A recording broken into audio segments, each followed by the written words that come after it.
الحمد لله الذي هدانا لهذا وما كنا لنهتدي لولا أن هدانا الله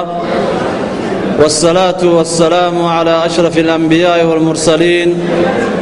وعلى آله وصحابته الراشدين وعلى الداعين بدعوته إلى يوم الدين أما بعد فإن خير الكلام كلام الله وخير الهدي هدي محمد صلى الله عليه وسلم وشر الأمور محدثاتها وكل محدثة بدعة وكل بدعة ضلالة وكل ضلالة في النار أعاذنا الله منها. السلام عليكم ورحمة الله وبركاته. walaalyaal ku soo dhowaada mu'tamarkeenii sagaalaad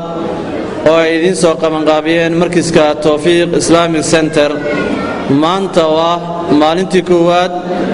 muxaadaradana waa tii afraad, ciwaankeeduna waxaa weeyaan taariikh tataar, waana qaybtii saddexaad. waxaa inoo soo jeedin doona insha Allah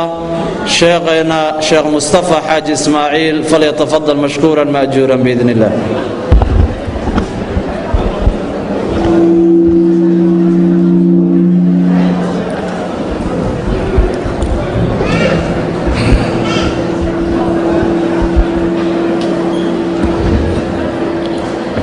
بسم الله الرحمن الرحيم.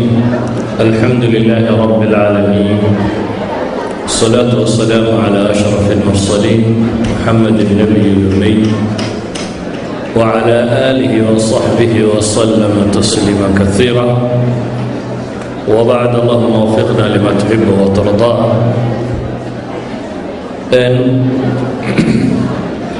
waxaynu hore uga soo warannay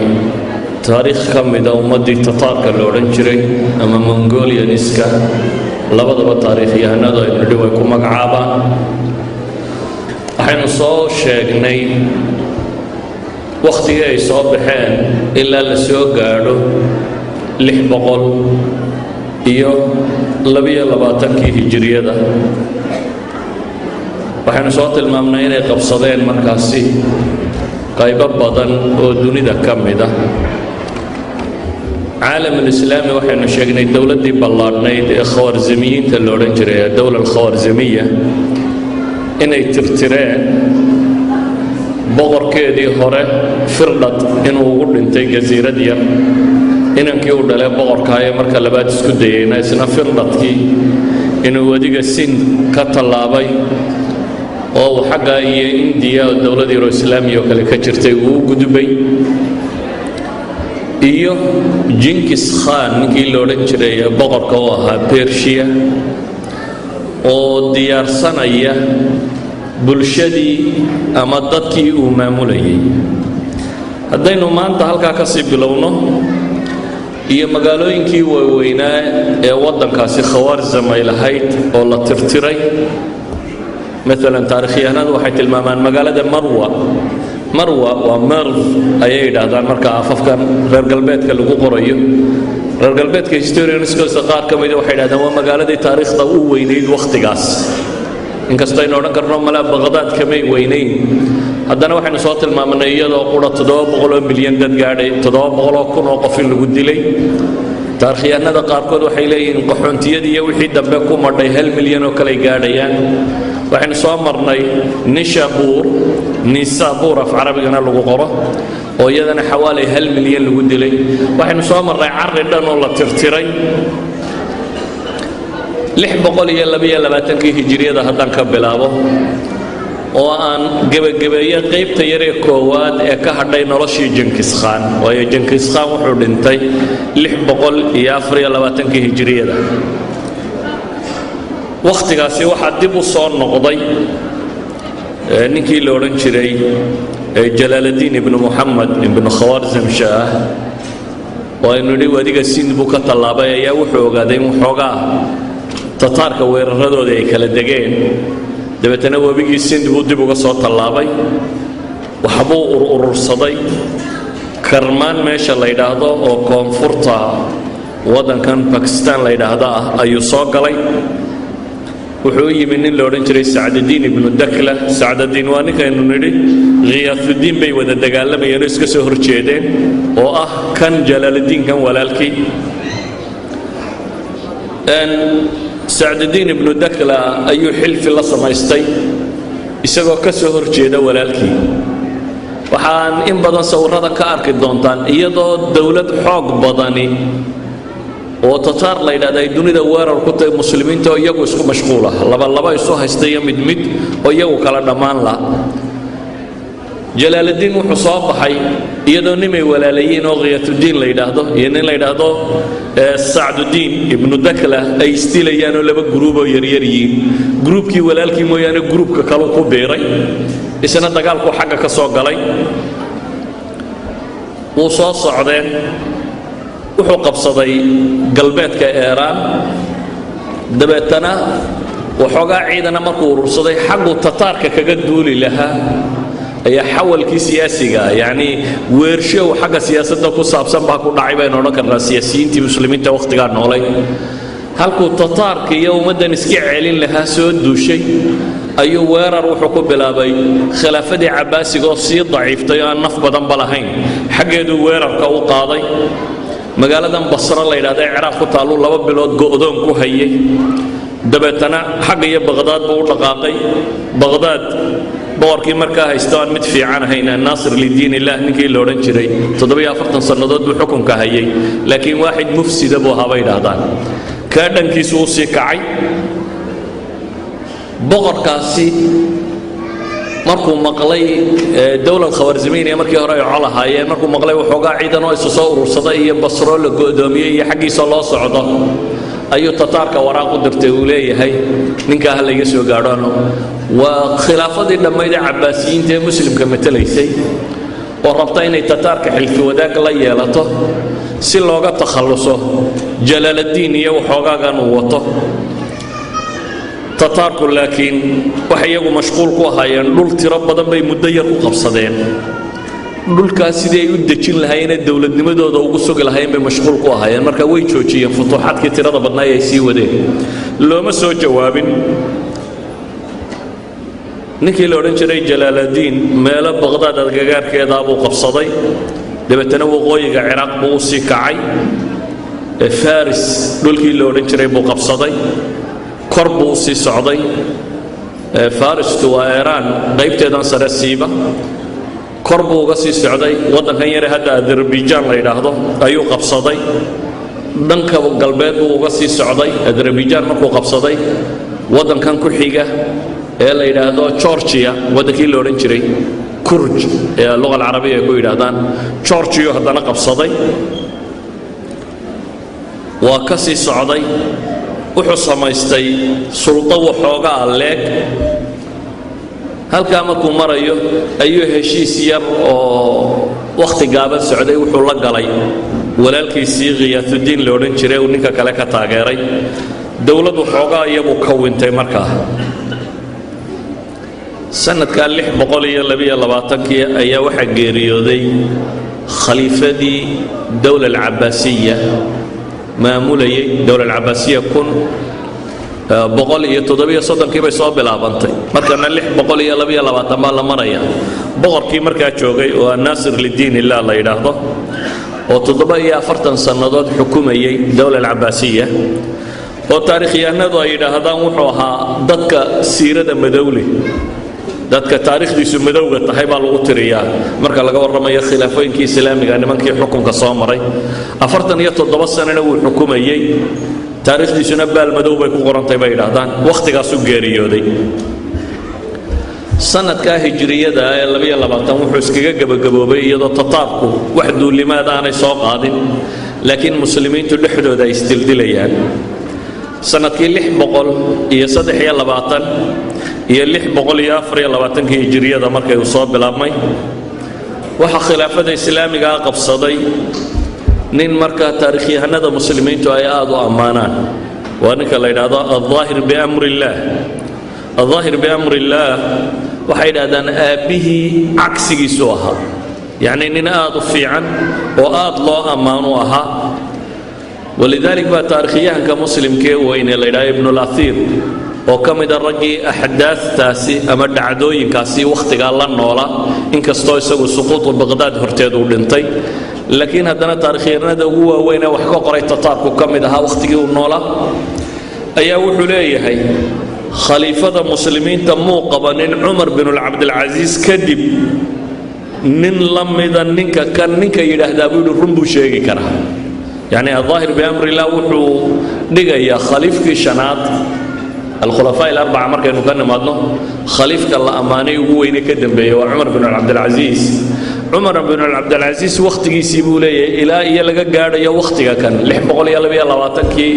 laga gaadhayo waa waqti 500 sannadood ku dhow 500 sannadood buu leeyahay nin u dhigma الظاهر بأمر الله ma qabanin khilaafada dadka muslimiinta taxation tira badan cashuur tira badan oo dulmi ahayd oo dadka laga qaadi jiray buu baabi'iyey maxaabis badan oo muslimiin oo siyaasiyiin u xidhan buu sii daayey dadkii fuqarada ahaa buu wax badan taageeray wax badan buu ka bedelay bay yidhaahdeen dowladnimadii laakiin waa sida uu sheegay ibnu athiir baa wuxuu lahaa wanaagga ninkan iyo bulshadan faasidka isuma cuntamaane u malayn maayo buu yidhi inuu wakhti badan sii hayn doono taarikhyahankaasaa qoraya sidiisii baanay noqoto wakhti badan muusii haynin 9 bilood kadibba waa geeriyooday allah u naxariisto wakhtigii uu xukumayey nin waxtara buu ahaa laakiin 9 bilood oo quray ahayd waxaa qabsaday nin ka dambeeyey oo almustansir billaah la yidhaahdo 17 sannadood baan filayaa inuu xukunka hayay ilaa 640kii laga gaadhayay jalaaladiinna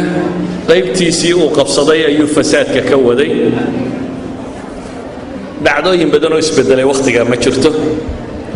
624kii markay taariikhdu maraysay yani taarikhyahanada muslimiintu inta badan sanad bay u qoraan tasalsulka taariikhiga bay ilaaliyaan 624 markay hijriyadu maraysay ayaa waxaa dhintay boqorkii dowladdii weynayd ee tataarka temurjiin la odhan jiray amase ku caanbaxay ee magaca ah jinkis khan taarikhyahanada qaarkood dhowr iyo 60 bay ku sheegaan qaarna ilaa 72 ayuu gaadhay cumrigiisu bay yidhaahdaan noloshiisii ninkaasi wuxuu ku dhammaystay dil iyo gowrac iyo baabi'in wuxuu ka tegay dowlad u dhaxaysa min kuuriya ilaa iyo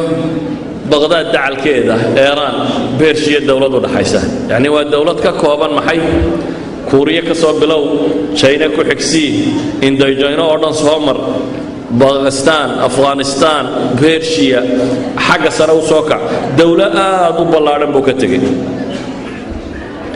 وقت قول أنت ووقت ملا هذا اللي جت جوجو سداد بقولي سداد سنة ضد ملها يعني يمكن حين مرينا تاريخها كنا في بقولي يلا بيا صدر سنة اللي بقولي أفريا الله واتكيبوا أنت يعني سداد قرن كهر وقت اللي جت جوجو كله دمشقيني كاسي أنت وحي كان سطيبين هذا إن الدنيا يردك تحس الشو markuu dhintay way aaseen xabaal iyo bumbuunis umay samaynin waa la qariyay ila laan lama yaqaan xabaashiisa rasmiga ah meesha ay ku taalo taariikhdaasi laga bilaabo 624 iyo waqtigu dhintay ilaa intii laga gaadhay 627 saddexdaas sanadood waxa la yiraahdaa waxa ay fatratu huduu waqti deganaanshiya oo aan isbedel badan dhicin marka la eegayo dhanka muslimiin marka la eegayo tataarka iyo weeraradii ay hayeen laakiin xagga muslimiinta markaynu eegno fitankii iyaga dhexdooda yaalay sidii bay u karayeen dawladdii wadanka dhanka qabsatay ee madaxdii ka dhimatay ee waxoogaa khalkhalkii ku soo biiray may dhankeeda eegin ee ninba ninkii ay ishayeen xaggiyan joogay ayuu eegay dabeetana waxa dib u cusboonaaday jalaaludiinkii aynu sheegaynay iyo walaalkiisii kale qiyaasudiin labadaba waxa dhalay dawlad khawaarzimiya ninkii haysan jiray iyaga murankoodii baa dib u bilaabmo dib ay u dagaalameen ciraaq iyo faris persia ayaa dagaallo cusub ka bilaabmeen dhanka muslimiinta wadankooda intii ugu dhaxaysay oo ah shaam iyo masar iyo intaasi waa qalbi العالم الإسلامي bay ahaayeen oo qolana baray ka xigtay qolana galbeed bay ka xigtay qoladaasna iyaga is haysta oo dagaalkoodii ba tiro batay iyagoo inta cid xukunta waa reer qura وصلاح الدين الأيوبي بقر إلى ورنجر مسلم كهاي قدس دي بحرية وعدي وكتجي لكن إن ما دي سيبا الدولة دي أنت كلا قيب صدين هي وحي وصير لا يبقى يصرف هي مركزية يوم ما حيس كل شيء هي نوحة كالسعودة خلاق التراب بدن لح بقولي لح يلا باطنك مركز هاي أيا أيوبيين تدحدوا دي ستيل كيس كدي ليين متكمدة أيا بيت المقدس كي وحرية صلاح الدين كو أبترسنية متكمدة بقى يري قرى كريستنا نصارى دا إذا كانت إنسانية بيت المقدس بشرط أن نمي الهبلاي سيق والهبلايين إلى عدادية ولا قلاي ولا ليين دبا اللوسية مسيحيين تبا دبقى عن تلوغو بيت المقدس إن لصيه إمارات شام كوية لقاع كمدة جلال الدين كي weerarkiisii uu iska sii waday turkiga qayb ka mid ah buu galay magaalo khalaat la yiraahdo ayuu go'doomin ku qaaday waa magaalo yara adag bay ahayd go'doomintii waxay keensatay muslimiintii ku jirtay xad la yiraahdo ayda iyo bisadaha la cunay markii dadkii gaajooday wax la liqa la waayay ay iyo bisadaha la cunay akhiiranna way isdiibtay uu qabsaday markuu qabsadayna raggiina wuu laayay dumarkiina wuu adoonsaday caruurtiina wuu gatayba oo adoomuu ka dhigay hadda waa muslimiin dadku sidaa u galaya dad muslimiina tataarkiina dhinaciisa joogaan waliba tataarku dawladii aabihii bay rideeniyay isagaba nimankii wixii ku sameeyay xaqooda ma eegina kolba tuulo yaroo muslimiin ama gobol yaroo muslimiin joogto dhankoodu duulimaad u sii wada tataarka markaynu iyaga dib ugu noqonno odaygoodii wuu dhintay odaygu afar wiiloo dhigi cabaab u dhalay oo la mid ah isaga laakiin labadii waaweynaa ayaa isqabtay jaaji ayay carabtu qoraan jooji na qoladan gaaleed baa qora jooji ninka la yidhaahdo iyo walaalkiisii ku xigay ayaa isdilay markaasi oo isqabsaday jagati kan la yiraahdo jagatigu waa luqadan imka luqal jagatiya la yiraahdo meesha ay ka timi tataarkan muslimiinta hadda meelahan Yurubta qaar degan iyo Raashiya iyo waa luqada ay ku hadli jireen ee abtirsiintoodii hore ay ku xidhan tahay jagati oo inankii labaad ah dhaqanku wuxuu ahaan jiray inuu qabsado boqorka inankiisa ugu weynayo Jooqiya jagati bay soo tahay Joojiya jagatiga ay soo taago wuxuu yiri marnaba uu hoggaansan maayo kaasi inuu qabsado dhexdhexaadintii waxay noqotay in la yiraahdo ninka saddexaad qabsado ninka saddexaad waa Okotay nin la yiraahdo Okotay iyo Okotay ay carabtu qoraan qoladan qaadnaa Ogidiya ay qoraan qoladan reer galbeedku ninkaasi ayaa dawladnimadii oo wiilkii saddexaad ee odaygu dhalaya ayaa dawladnimadii gacanta loo galiyay dawladii markaa waxa bilaabantay dawlad cusub oo xukumo Okotay ninka la yiraahdo Okotay markuu wadanka qabsaday wuxuu dib ugu noqday inuu dawladiisii dib u habeeyo inuu dejiyo dawladda halkii salka u ahayd oo ah China iyo Mongolia 624 ilaa 627 saddexda sanadood wuxuu ku jiray bay yiraahdeen inuu systemka dib isugu hagaajisto muramada walaaladii uu dhameeyo dawlad xoogan ay dib u noqdaan kadib wuxuu magacaabay qaa'id caan ahaa oo Shormajan loo oran jiray ayaa waxa loo magacaabay inuu weerarada bilaabo caalamka islaamiga weerarkii lagu qaaday taariikhdu markay hijrigii mareysay 628 ayaa waxa bilaabmay ninkaasi ciidamadiisu inuu dhankan u soo kaca haddaynu dib ugu noqonno intay ishabaynayaan tataarku muslimiintu sidii bay isu dilayeen oo furqadii dadka muslimiintu sidii bay u taaleen Jalaaluddin marka la eegana Shormajan markuu ciidamadiisii soo bilaabay ee dagaalka ku soo qaadayba firdad buu bilaabay dabeetana waa la eriyaday aabihii markaynu ka warramaynay waxaynu ka warranay isagoo intaasoo magaalo laga saaray oo ciidan yaro tataari daba ordayaan oo kolba meel ka dhacaya boqorkuna uu yidhi nolol ha lagu soo qabto sidii uu ordayay baynu ku tilmaamnay baxrul qaswiin inuu ka baxay jasiiradii yaro baxrul qaswiin ku dhex taalla buu ku baqtiyay baynu halkaas ugu dhintay kana dib baa loo soo eriyaday carruurtiisii waa la qabtay waxaan waa la qabtay balaayaa isna ku dhacday weliba جلال الدين ككني انت أنت تارك إريانين دقالو وحلا قال المسلمين تكلم الأشرف ابن العادل نكي لورنشري وحكومة ديار الجزيرة لبدا وبي عراق مرحب ودن وقويقة وحين ركرنا وعراق وقويقة ده هي كونفورت تركيا انت اسكو حكومة ايو دقال لقالي دبتنا لبا قور بكاسي جبيه شرمجاني عيدما دي سوى سوى صعدا مسلم قلنا هلك اسكو سيدي ليا لبدا كوحود با استلي لبا قور با لجبيه جلال الدين وحكالو تشرا إيران قلبيت كده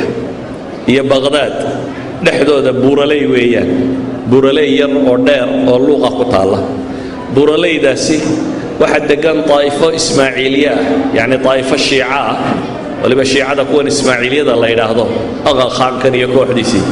taayifo ismaaciiliya degan kuwii xashaashiinta loo oran jiray bay ahaayeen taayifadaasi qalca almawt la yiraahdaa bay lahaan jireen meeshaasay deganaayeen nimana aad u dhib badan oo dagaal badan oo assassination iskana aad ugu fiican dadkan hoosta loo khaarijiyana aad u yaqaan bay ahaayeen qolada sunniga calbay la ahaayeen kadib waxay fakareen jalaaluddin kan agtooda kolba cid maraya bay ka cabsadeen dabeetana tataarka ay waraaq u direen ay leeyihiin ninkii jalaaluddin laba goor baa la soo jabiyo aad buu liita haddaa iminka jaaniska ka faa'iidaysataan waa waqti laga takhallusi karo warkaasaa gaadhay tataarkii dabeetana way yimaadeen jalaaluddin ayay ku dhufteen haziimo aad u foolxun si foolxun baa loo jabiyey wuu cararay sidii aabbihii buu kolba magaalo galay sidii loo eriyanayey ayaa markii dambe magaciisaba la waayay meeluu ka baxay ciidamadii iyo wixii iskaga tegoo keli firdhaday boqorkii dhammaan ee muslimiinta looga taaga lahaa ayaa isagii waxa la waayay meel allaaliya meeluu galay taarikhyahanadu waxay yidhaahdaan siduu meelaha ugu dhuundhuumanaya isaga soconayay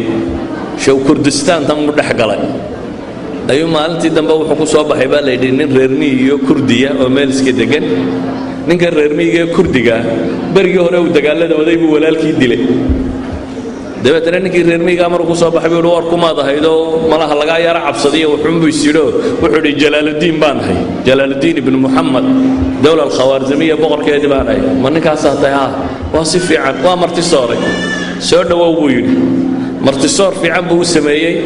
habeenkii markuu khuuriyeyna intuu faas qaatay ayuu madaxa ka gooyey jalaaluddin odaygaa yare reer miyigaa baa ku tegey isaga warkiisu wuxuu ku dhammaaday isagoo kurdistaan dhex maraya ayaa ninkaa reer miyiga ka takhallusay bay idhaahdaan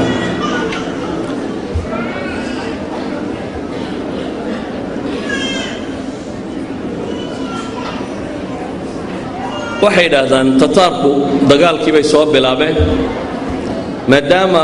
khawaarzam ninka qura ku hadhay uu kan ahaa kana ciidankiisii ay soo jabiyeen magaalay baaqigii u soo galeen si fiican bay dadkii u jabiyeen si fiican bay wax u laayeen taarikhyahanadu waxay sheegaan waxyaabo runtii aanad rumaysan karaynin maalan ibnulasiir kitaabkiisa taariikhda markuu soo naqlinayo siday tataarku ula dhaqmeen dadkii muslimiinta ee meelaha joogay waa waxaanad iminka rumaysan karaynin wuxuu qorayaa nin qura ku soo baxa 17 muslimiina dabeetana fadhfadhiista buu yidhaahdaa waa loo fadhfadhiistaa madaxuu ka gura wuxuu qorayaa ibnulasiir waxyaabaha qosol kale uu qoraya waxaa ka mid ah tataarkii layntii badnaay ay dadka laynayeen dadku markay naftu isugu timaado لا والله لا بالله لا تقتلني لا بالله لا تقتلني بي ددكو odhanayay ما إلى ما ku dhaariya haydilin wuxuu leeyahay tataarkii waxay isaga qaateen eray lagu ciyaaro markay kaftamayaan لا والله لا بالله لا تقتلني bay odhan jireen buu leeyahay askarta tataarku yani erayada la isku madadaaliyo waxa kamid ah bay leeyihiin لا بالله لا تقتلني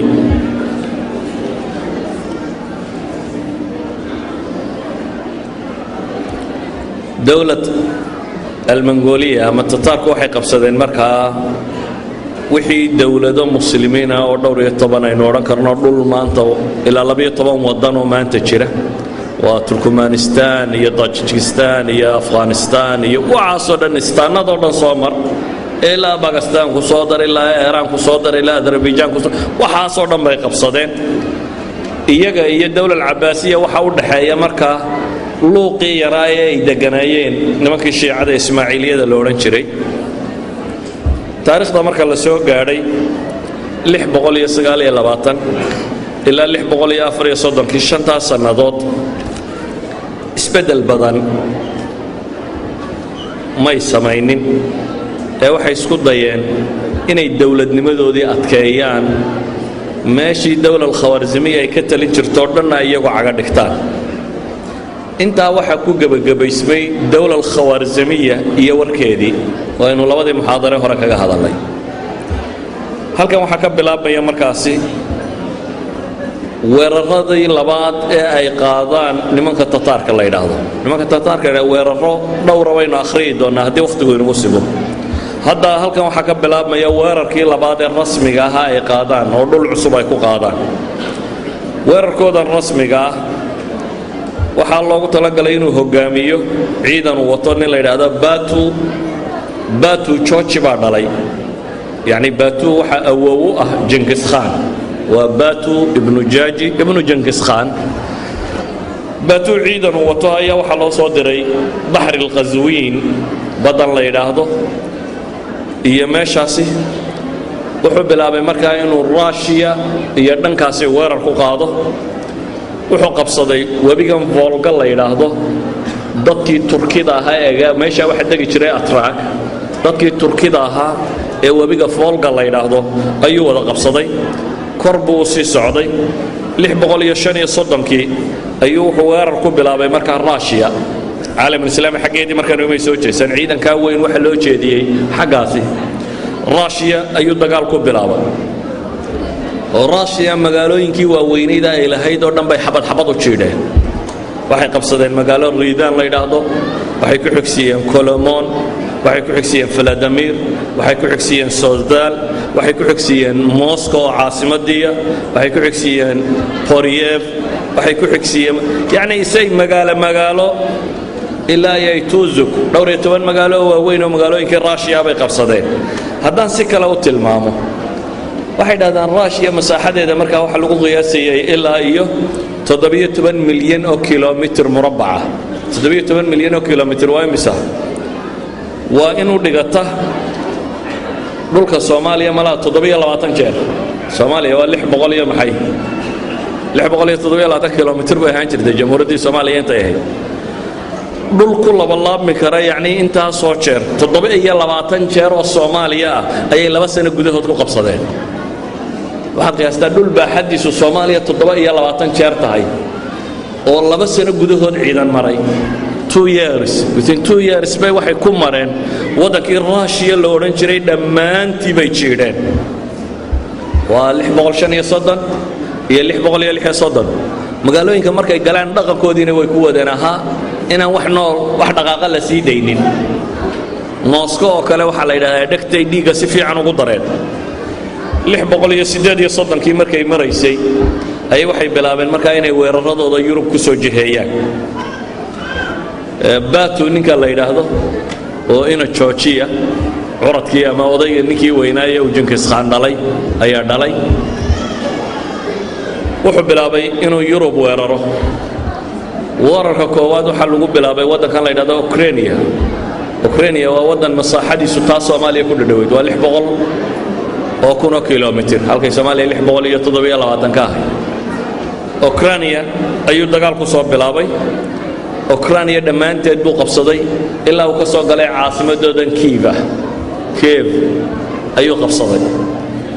639 markay maraysay ayuu ciidan yar oo ciidankiisa kamid ah Biden nin la yiraahdo loo dhiibay weerarka bilow baa la yiri Yurub waa in la isku gaala bixiyaa markaa weerar buu ku qaaday markaa Polandiiska markii weerarka lagu soo qaaday ay Polandiisku waxay bariyeen Jarmalku inuu caawiyo boqorkoodii Henry Duck uu ka talin jiray Germany ayaa soo kaalmeeyay Poland iyo Jarmalku is wata ciidan ay wataan bay dagaalka ku soo galeen tataarkii baa la kulmay si fudud ayaa iyagana looga takhallusay Polandna way qabsadeen Poland markay marayaan ayay hoos u soo dhaadhaceen dabeetana Majar Hungary wadankan la yiraahdo ayay weerarka ku soo bilaabeen Hungary-na si fudud bay uga takhalluseen dhammaanteed ayayna gacanta ku dhigeen waa laga sii socday Slovakia ayaa iyana cagta la mariyay waxaad moodaa Slovakia markay ka soo baxeen horay u socdeen Croatia ay cagta mariyeen ilaa ay ka gaadheen badan maxaa la yiraahdaa al-Bahr al-Adriyaati Talyaaniga dhinaciisa badan ku taala ilaa ay halka ay ka soo gaadheen qiyaas ninka Russia ka soo bilaabay ee Russia oo dhan qabsaday ee haddana Yurubtii bari ka soo bilaabay ee Poland iyo Ukraine iyo Hungary iyo Slovakia dhulkaas oo dhan soo qabsaday ee jooga Talyaaniga dhinaciisa waxa ka dhiman Yurub markaasi afartii dawladood ee waaweynaa u hadhay oo waqtiga ahaa maxay Namsa Austria iyo Almaaniya Faransiiska Talyaaniga iyo Britaniya intaas ka hadhay inta kale cagtay soo mariyeen halka marka la marayo waxa ka dhacay wadankoodii isbedel Ogidiya boqorkii la oran jiray baa isna dhintay ee ina Genghis Khan ahaa lawlaa bay yiraahdaan taariikhyahanadu aan geerida Ogidiya dhicin Yurubta galbeed dhammaanteed iyana waxay ku jiri lahayd bay leeyeen gacanta Tataarka idima celiseen laakiin markii Yurubta galbari ay gacanta ku dhigeen oo halka ciidanku marayo ayaa waxa dhintay boqorkii ka talinaya wadanka meesha tan ninka maraya ee dhulkan furtay ee ciidanka haysta waa ina Georgi waxa muran ka dhaxeeya Georgiyada waataynu nidhi aabihii baa lahaa boqortooyada laakiin walaalkiisii ka yaraa ninka aabihii walaalkiisii ka yaraa oo Jagtay la yiraahdo maadaama ay hayeen boqortooyadii waxa la siiyay ninkii saddexaad waxa markaa xilfi wadaag yara ah Ogidiyagan la siiyay iyo Jagtay oo inankii labaad ee uu dhalay boqorku labadaas xilfi wadaaga qolada tan iyo kii ugu yaraa ee uu dhalay Genghis Khan oo Tolu ay carabtu qoraan Toliu ay qoladan galbeedkuna qoraan ka yar oo aan ninkii askarta ugu badan dhaxlay yaani dhaqankoodu wuxuu ahaa wiilka yar boqortooyada dhaxalkeeda waxba kuma leh laakiin waxa loo badiyaa hantida kale marka waxa dhahay Genghis Khan 129 kun oo ciidan u ka dhintay 100 kun kan yar baa la siiyay bay yiraahdaan 29 kun kala saddexda waaweyn qaybsadeen bay ku tilmaamaan inagaan waxba dawladda iyo muranka ka dhaxeeyay hoos u sii galaynin ninkii la oran jiray Batu oo ina Georgia ama ina Georgi isaado akhridaba ah oo Yurubta bari markaa gacanta ku haya ilaa Russia waxay kaliftay inuu dib u noqdo oo Krakow meeshii la oran jiray qoram carabtuna ay qorto oo caasimadii Mongolian iska looga talinayay markaas dawladda tana inuu dib ugu laabto oo Yurub dib uga baxo marka kan si uu uga qayb galo doorashooyinka iyo loobiga siyaasiga ka socda wadanka ninka madax ka noqon doona dawladda Tataarku marka kan waxay ka talisaa Korea meel ay bari u xigto Polandna galbeed u xigto Poland ilaa Korea balad u qiyaas dhulka isu jira inta xagan balaca kana Siberia ilaa ay laga soo gaarayo maxay badda China inta ka dhaxle inta ka dhaxle ay xukuma dood kadib madaxnimadii waxa loo gartay inuu qabto Giyuk ama Kiyuk nin la yiraahdo oo uu dhalay Okatay dawladda tan miisaanka ay lahayd waxaad ka garan kartaa wufuudii caalamka ka yimi oo ka mid yahay caalamul islaami 3,000 ilaa 4,000 oo qof baa ka qayb galay baa la yiraahdaa boqorka caleemasaarkiisii oo ah wufuud laga keenay maxay dunida wixii boqor yar joogay iyo wixii meelaha joogay si looga qayb galo caleemasaarka boqortooyadan ee dunida ka talisa sideedaba waxay yiraahdaan taariikhda maanta la hayo dawlad mar talisa oo Tataarku intuu ka taliyay ka weynimay soo marin taariikhda bini'aadamka gaal iyo muslimiin waxa doonto isku dar dawlad mar tarisa oo masaaxada dhulka mar qura nin boqoro quri uu wada taliyo oo dawladda tataarka ka ballaadhani may soo marin. ninkan yar ee cusub ee qabsaday ee kiyuk la yidhaahdo wuxuu isagu ra'yigiisu ahaa futuuxaadka in la joojiyo, laakiin waddankii ballaadhnaa ee la qabsaday in si rasmiya loo xukumo oo qalanqalla iyo rabshado dambe aanay u soo bixi karin oo maamulka loo baahiyo. muslimkii bari isaga dhammaantii way liqeen, bari wixii muslim xigay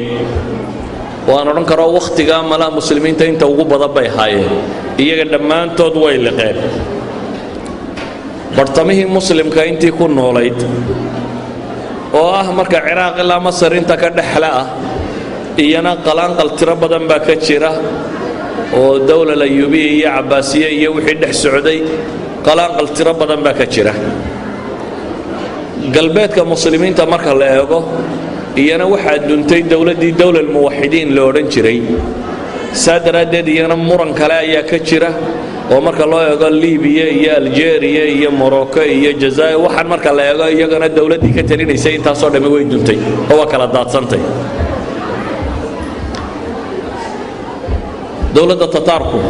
muslimiinta iyo kiristankaba dhibaatay u geysteen, dhul badanna way ka qaadeen. maca daalik muslimkuna isagaa mashquul isku ahaa, kiristanka inta soo hadhayna in muslimka la weeraraabay mashquul ku ahaayeen. yurubta galbeed wakhtigaasi ciidamay ururinaysay, umay ururinaynin ciidamadaasi inay furtaan yurubtii bariya la qabsaday ama tataarkii nafta isugu keenay in la iska celiyo,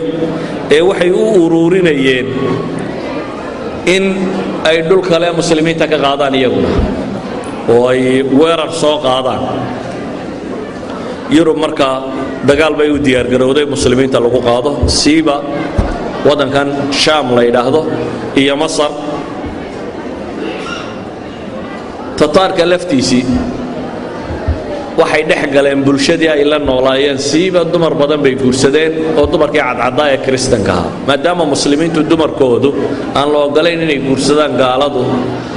dhanka kale christianitigu waxay ka faa'iidaysadeen xididnimadii ay la xididayeen nimankii tataarkii ay dhayarka ahaa, dabeetana dumar badan bay ka guursadeen. guryihii boqortooyada dumar masiixiyaa tegey, soo dhowayn badan bay ka heleen dhankaasi. qaado ka mida qaadadii mogoolka laftoodu christianitiga ay qaateen. 640 markay taariikhdu maraysay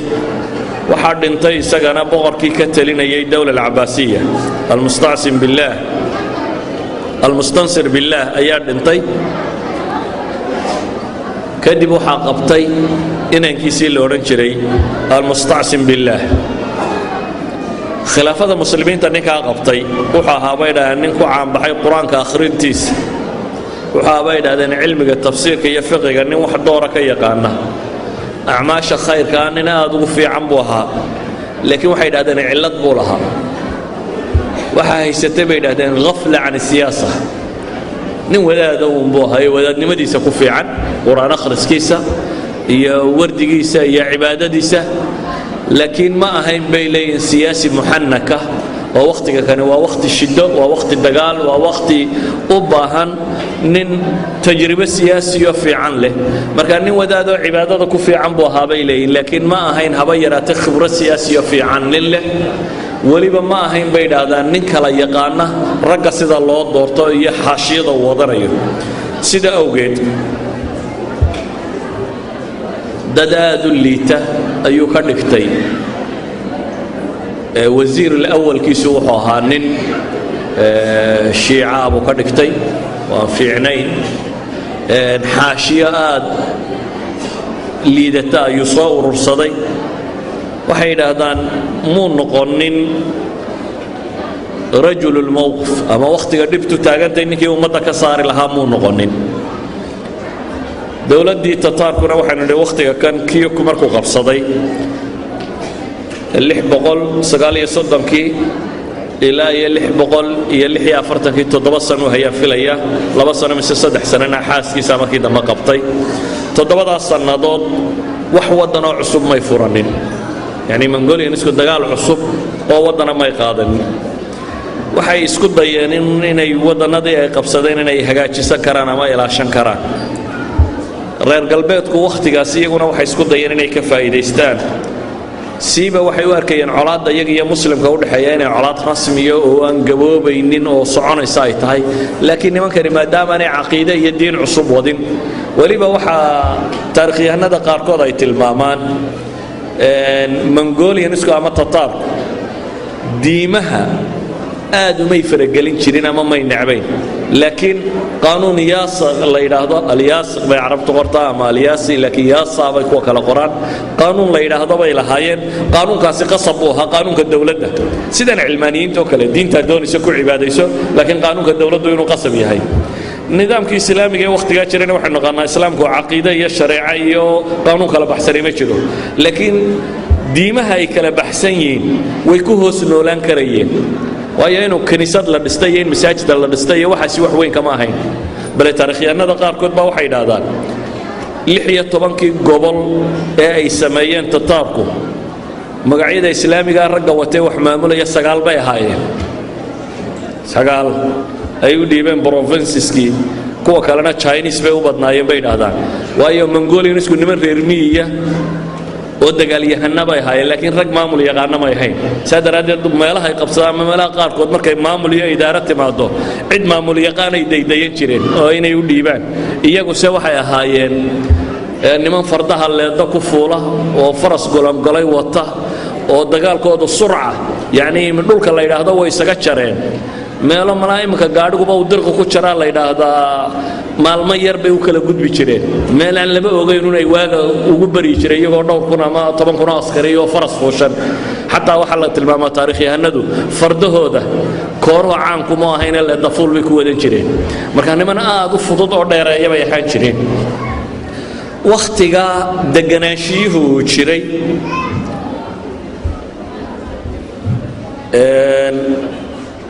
reer galbeedku waxay u fakarayeen iyagu baytul maqdis iyo agagaarkeeda iyo muslimiintan siday u jabin lahaayeen dabeetana innocent-kii afraad waa boobkii innocent la odhan jiray innocent-kii afraad safaarad buu diray wuxuu u diray Karakorum ama Karakorum meeshii looga talinayay mongolianiska wuxuu leeyahay waxaan idinka codsanayaa dawladda mongoolka iyo boobka iyo yurubta galbeed ee kaatoliga ahi inaynu weerar wada jira ku qaadano dadka muslimiinta ah siiba masar iyo shaam weerar wada jira inaynu ku qaadnaan idinka codsanaya waxaan kaloo kaa codsanayaa buu yidhi inaad diinta masiixiga qaadato boqortooyadii baa waraaqdii u timi kiyaku wuxuu aad uga xanaaqay boqorkii boqorrada dunida ka talinaya in la yidhaahdo diin soo galbaa cadha ku keentay saa daraaddeed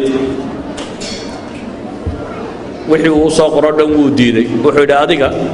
waraaq buu u soo qoray uu leeyahay adiga iyo boqorrada yurubba inta hadhay waxaan idinka rabaa idinkoo daaca oo adeecaya oo ii hoggaansan inaad timaadaan dhammaantiin waraaqa buu u qoray innocent-kii afraad boobka kani hadaf buu lahaa muu ka quusanin weli ee quwaaddii ka sokaysay gaar ahaan bershiya qaa'idkii joogay ee ka mid ahaa nimankan mongolianiska bijo nin la yidhaahdo oo markaa bershiya iyo inta tan qaa'idkoodii maamulayaya ayuu haddana safaaro kale u diray isagoo leh waa 645kii codsigii mar labaad u diraya tabriiz magaalo la yidhaahdo teflis bay qoraan qoladan reer galbeedku tabriizkaas baa loo diray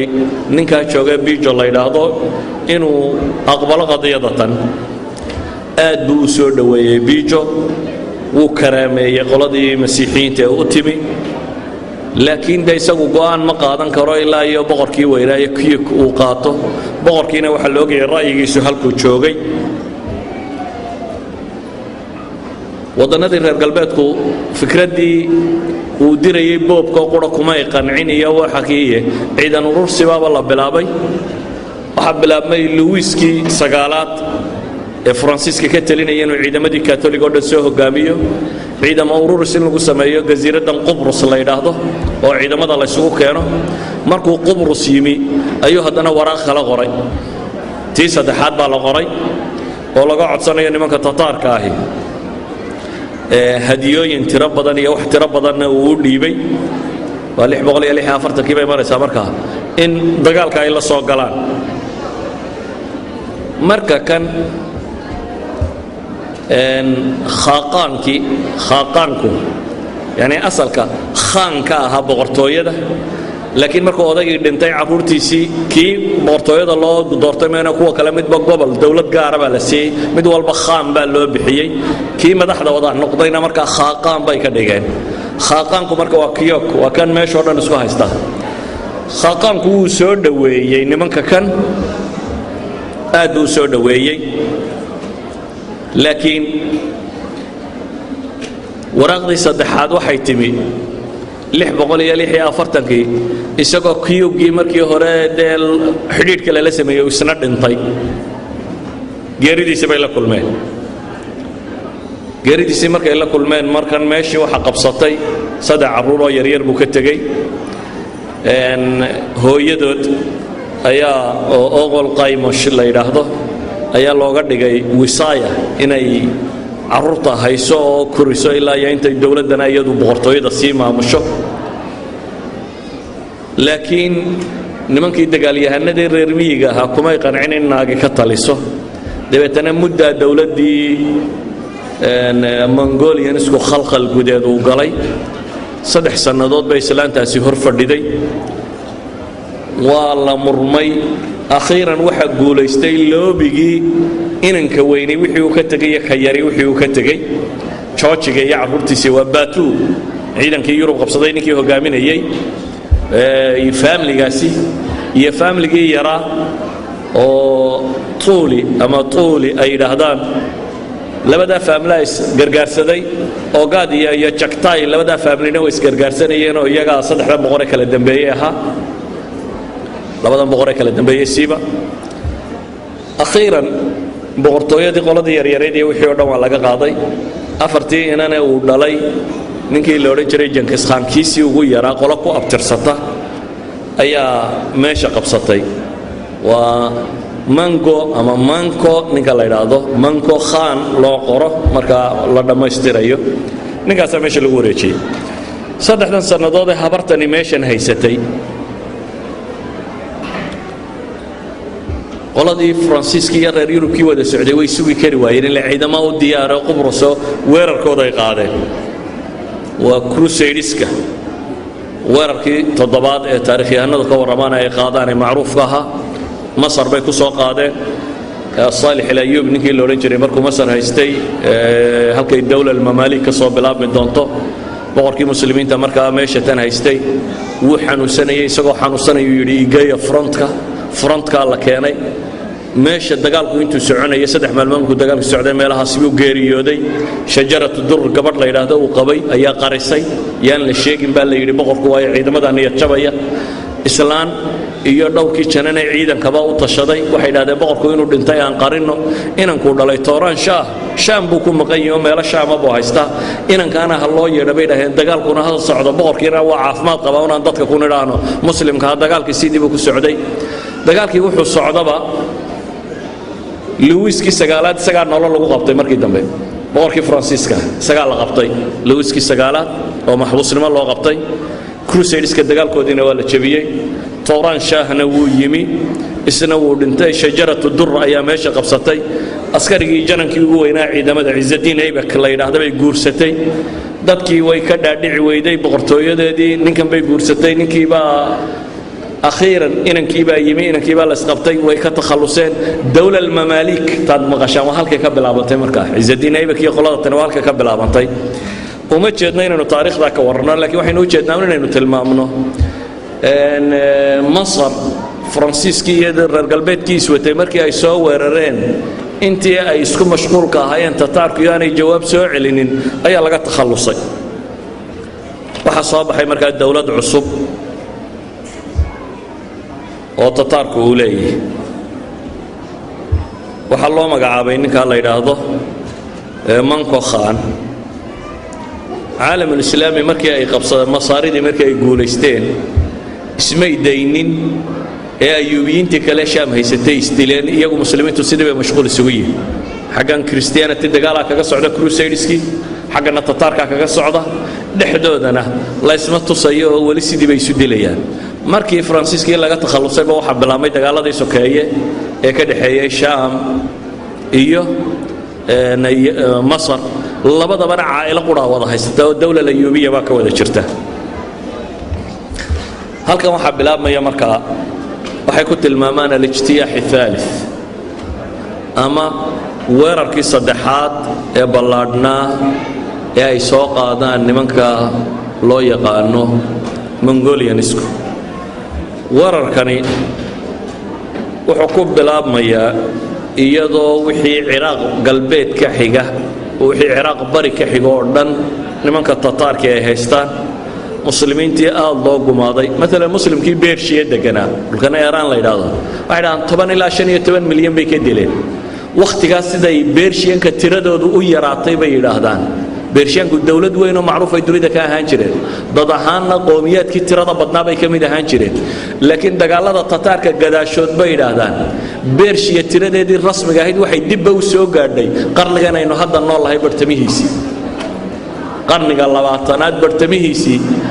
ayay tiradii eeraantu dib u soo gaadhay baa la yidhaahdaa wakhtiyadaa meeshii ay joogi jirtay sidaa ogeed baa waxaa lagu tilmaamaa wakhtigaasi tataarku uu marayay 10 ilaa 15 milyan oo beershiyan muslima inay xaaqeen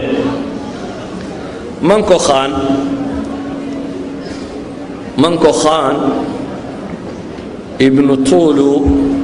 ibnu jinkis khan weeyaan isagu inankii ugu yaraa ee jinkis khan baa dhalay marka kan laakiin waa nin 43 jira manko khan waxa kaloo uu kaga gadisan yahay kuwii hore isaga hooyadii waa kristan waa nastuuriya nasorian christianska kuwa yidhaahdaan alkanisa nastuuriya ayuu ka tirsan yahay hooyadii isagu wuxuu qaatay fikrad ah tii awowgii qolyihii dhexe ha loo kaadiyeeyo intan aynu xejinayo ma qaadanin fikradii jinkis khan ee ahaa dunida calan quri waa inuu ka taagmaa dadna waa inay mongool u noqdaan inta kalena waa inay hoos joogtaa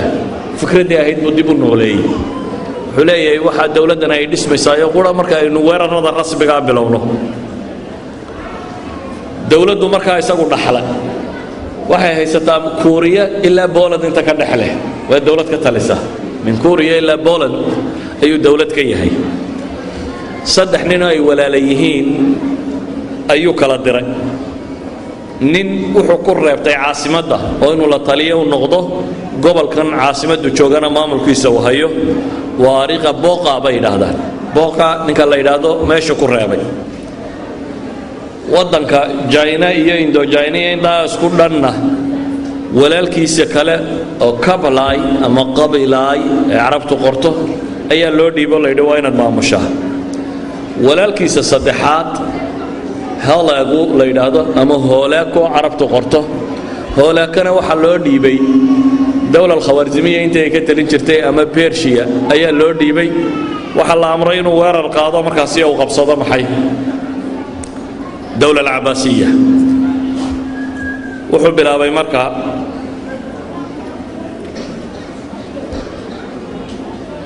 dawladnimadan markan waxa ku soo kordhaya taasiirka masiixiga waayo hoolaaka laftiisu islaanta uu qabaa isna waa kristan boqorkii hooyadii waa kristan hoolaakahan caalamul islaami loo soo dirayna isna xaaskiisu waxa weeyaan waa masiixiyad oo waliba daaqis khaatuunku halka khaanka laga yidhaahdo ragga dumarkoodana khaatuun la yidhaahdo waa queeniyana daaqis habartan la yidhaahdaa waa islaam waliba masiixiyad xaq jirta aad ugu naban bay yidhaahdaan ayay ahayd wuxuu bilaabay markaa inuu dejiyo khitadii dawla al-Abbasiyya sidii looga takhallusi lahaa kolley farxi maysaan dawla al-Abbasiyya ridaya ya Ahmed soo fadhiisay halka ku joojiyo salaamu calaykum